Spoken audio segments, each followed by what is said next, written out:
When you are able to take full and radical ownership that you are playing a role and that you do have power and say in your life, you can start to reflect on, okay, what are the unconscious behaviors that I just did automatically without even really consciously thinking about it? What decisions did I make that created this? And more importantly, what is the root?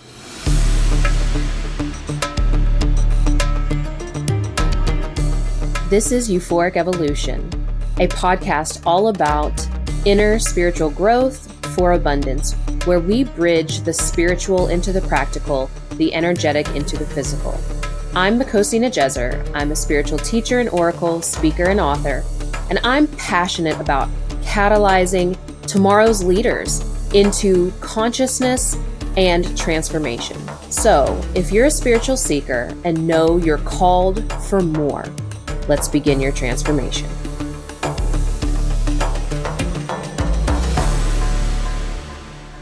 Welcome. If you are new here, so excited to have you. I'm trying a new thing. So if you are someone who has been doing all of the things, working long hours, 6, 70, 80 hours, if you have been a person who is incredibly ambitious, and because of that, you've tried all of the things, all the latest tactics, new branding strategies, new marketing agencies, new business structures, and no matter what, it seems like you keep hitting a ceiling and you don't know what else to do. You found that you have come across your upper limit, also known as your glass ceiling. If that sounds like you, this is going to be for you. Now, if you're new here, my name is Makhosi. I am a shaman, spiritual teacher, and advisor to some of the most incredible 7, 8, 9-figure conscious change makers, visionaries, entrepreneurs, executives, entertainers in the world. I've been so blessed in really being able to support them in creating their next level of success, their legacy, but doing so finally from a place of flow, of fulfillment, of actual freedom, instead of constantly feeling like they have to force, push, make it happen. Because the truth is that you only have so much capacity, right? So one of the most common issues that I see is that when you have been an overachiever your entire life, you're incredibly ambitious, you have very little resistance between knowing what to do and taking action, right? When you have that way of being, you can create incredible amounts of success. Okay. Now you may not feel like it, but if you take an honest look at yourself, at your life, and you look around you, most likely you are leading the pack if this is your case. But it seems like no matter what you do, no matter how much you do, or what big goal that you're able to achieve, there always seems to be a cap to it. And you find that the only way that you're able to get through that cap is to control, force, hustle until it happens. But I'm here to talk about another way. What is actually keeping you from breaking through that success limitation?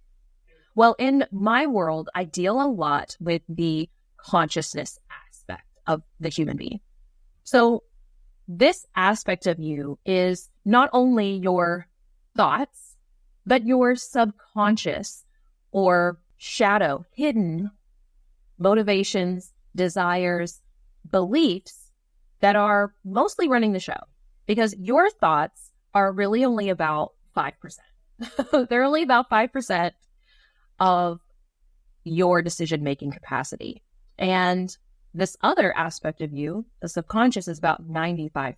It is really running the show and making the decisions. And so you might be dealing with an unconscious fear of failing, right? What does it mean if I've created all of this success and then I launch what really matters to me and it doesn't succeed? It doesn't take off. What would that mean about me and who I am, right? Or possibly a fear of success. Oh no, what does it look like if I actually create what I want to create? Will the people in my life still love me, still care about me?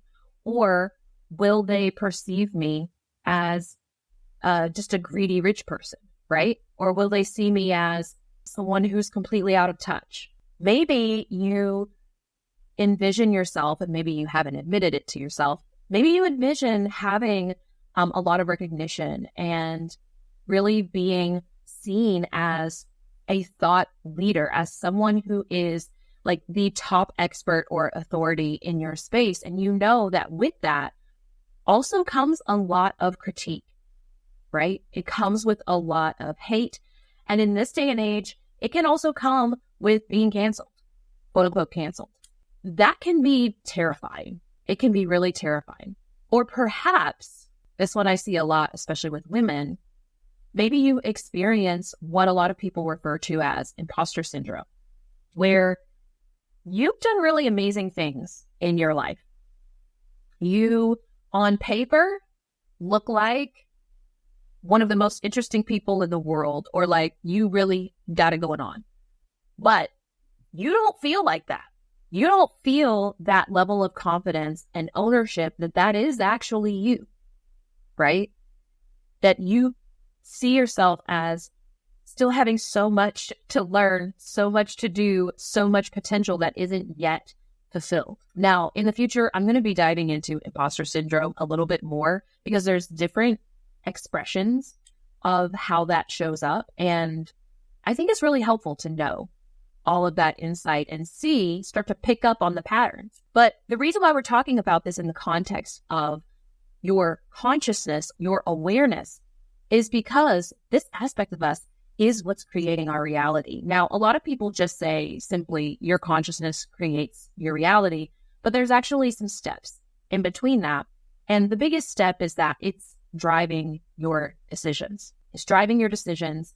It is also driving what you see as possible, the potential that you see, or the options that you perceive having in front of you, right? So I see that there are typically two paths to growth. And most of the mainstream mindset teachings are really all around you set a goal, you set a vision for what you want in the future, somewhere out there, someday, one day. And you make the habits, you force, you push, you make it happen, right? But then what happens is you end up having to catch up, meaning your beliefs about who you are have to catch up to that. Your skill set and your abilities to be able to not only handle that level of success, but also be able to hold that level of success also have to catch up, okay? Now, my perspective, I'm not saying that it's the only way, but I will say it is the most sustainable way, and it is the way that you can create your next level of success from a place of flow and fulfillment, is from the identity level, from the way that you see yourself or the self-concept. So what this means is that you actually start to, through conscious intentions, you start to step into and embody the version of you that is already experiencing the level of success that you desire. And because of that, you start seeing yourself that way. You start making decisions from that version of you. And you will notice that you become completely magnetic to the things that you desire. I'm working with a new one-on-one client who just absolutely incredible. She did her very first 100K offer off the back of my free Abundance Alchemy Challenge last year. And now we've been working in a very short-term, 1-week space together. And she shared with me that after that alchemy challenge, that she essentially became a magnet to these opportunities because she's seeing herself and holding herself in such a way that she is obviously this person, right? So of course, the opportunities are going to show up because she is embodying that version of herself. So what does this mean for you? How can you start to really leverage and expand your level of consciousness in order to create the success that you want, but in a way that is actually supportive of who you desire to be, what you desire to experience, and on and on and on?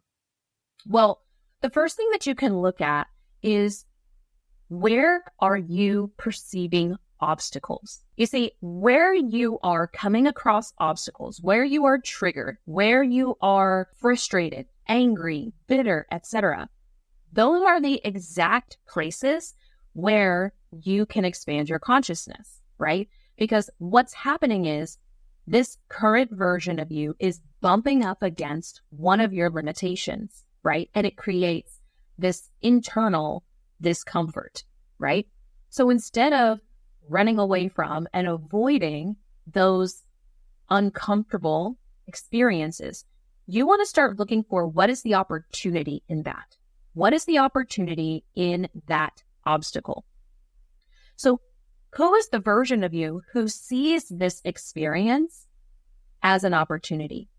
What would you do differently? How would you perceive it differently? What thoughts and feelings would be different about the experience that you're having? Last year, I went and spent a week on Richard Branson's private island, which was absolutely incredible. And I was sitting there at breakfast, having a conversation with him. And somehow we got into some talk around being sued. And it was so funny because it was just like talking about, I don't know, the weather that day, right? Because he is quite literally a billionaire. And for him, it comes with the territory, right? It just comes with running companies. There are always these sorts of things.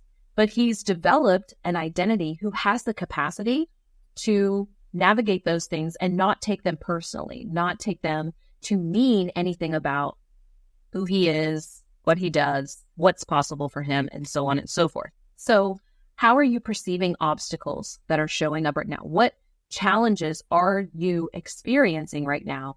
And how can you shift the way that you look at them? The next piece is really all about responsibility. How can you look at the decisions that you've been making and connect that to the challenges that you're experiencing? Now, this is not popular to do. It is uncomfortable.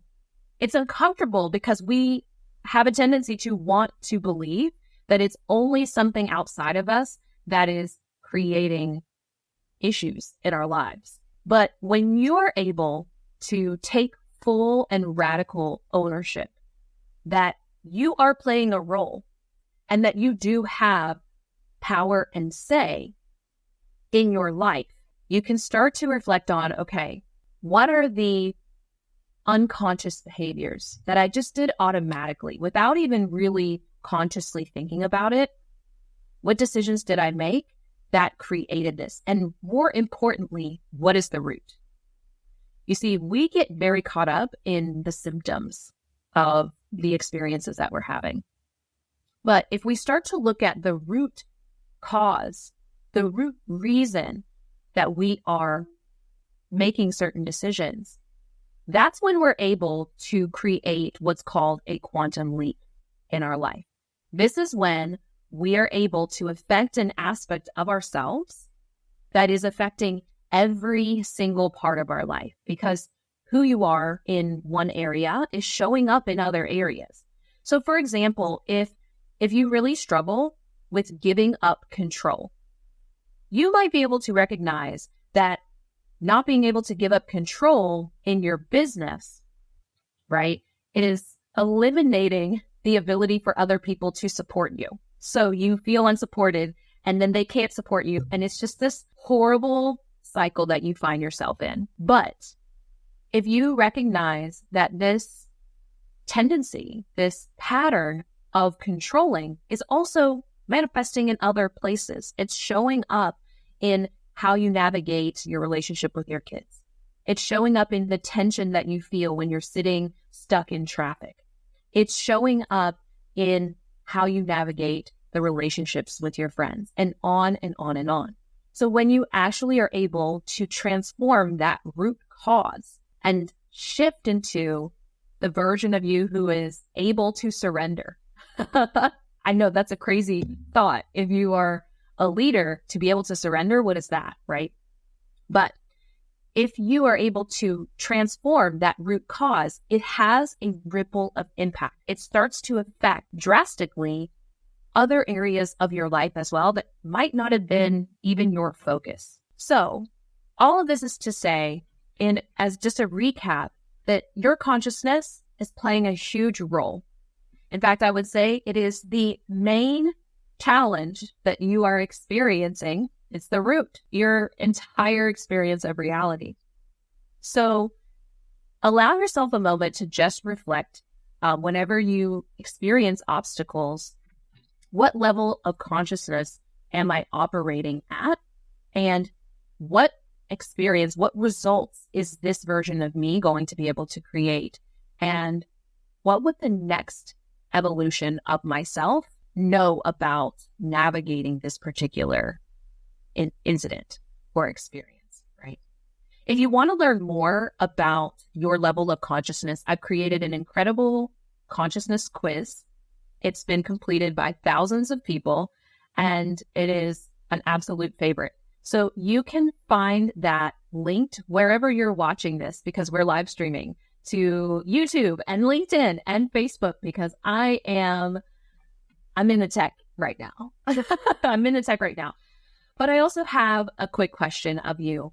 I'd love to hear from you. What topics would you like to learn more about? What topics, what questions do you have? Because I want to make this a weekly series that you can expect to come every single week and get your questions answered.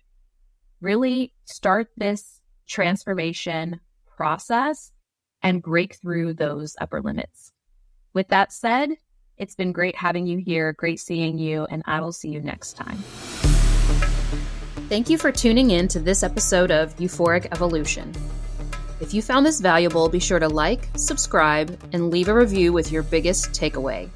Be sure to share with someone you care about if you know they'll also find value in this episode. You can also visit theroyalshaman.com to take my free consciousness quiz, where you'll uncover your current stage of consciousness, identify your current blockages, and define which steps you can take next to align with your highest potential. You can also see the show notes to find our socials. In Euphoria.